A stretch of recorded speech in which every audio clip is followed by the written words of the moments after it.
Media haftalikning navbatdagi bosqichi Qashqadaryoda boshlandi. Media haftalik ishtirokchilari guruhlarga bo'lingan holda bugundan o'quv mashg'ulotlarini boshlashdi.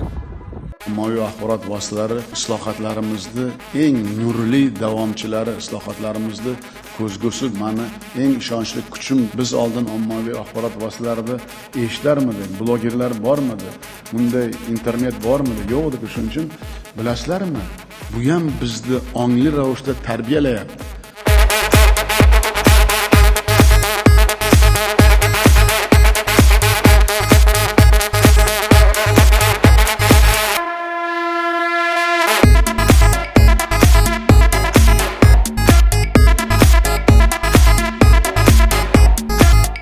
Ommaviy axborot vositalaridan adolat bo'lsin, haqiqat bo'lsin, rost bo'lsa, bilasizlarmi, u bizning islohotlarimizga juda katta ijobiy o'zini ta'sirini bular ko'rsatyapti.